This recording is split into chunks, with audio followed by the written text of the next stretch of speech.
রাজধানীতে ব্যাটারি চালিত অটোরিকশা চলাচল নিষিদ্ধের প্রতিবাদে মিরপুরে বিক্ষোভ ও অবরোধ করেছে অটোরিকশা চালক ও মালিকরা। পুরো মিরপুর এলাকা হয়ে ওঠে রণক্ষেত্র।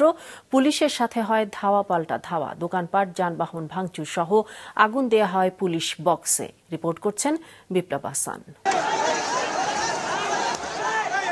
ঘটনার শুরু সকাল 9:30টার পর।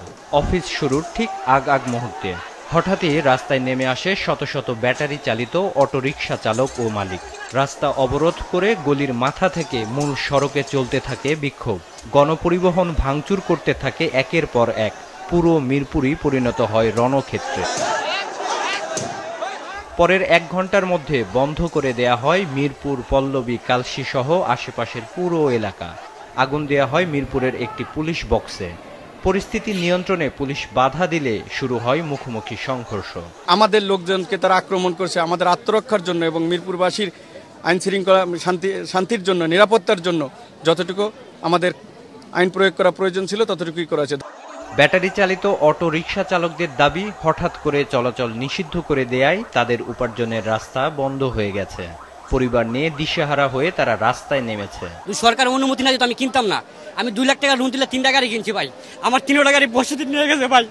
আমার চাবিও নাই, গাড়িও নাই, কোন জায়গায় আমি বলতে পারি না ভাই। আমাদের দাবি ওই একটাই, যেহেতু সরকারের দেশে আনছে সেহেতু চালানোর অধিকার তাদের দিতে হবে। আমাদের কেন বন্ধ করবে? আমরা তো পেট চলে, আমরা যে খাই, মা বাবা বউ বাচ্চা সবাই আছে। আমরা তো কিস্তি উঠে গাড়ি কিনছি, আমরা চালাবো কিভাবে? 2 মাস 1 মাস একটা সময় দিলে আমরা যার যার মতো গুছাই নিতাম। হট করে আজকে ঘোষণা দিয়েছে কালকেতে বন্ধ, এটা তো হইতে পারে না। এদিকে অবরোধ হয়ে থাকা পুরো মিরপুর এলাকায় সৃষ্টি হয় দীর্ঘ যানজট।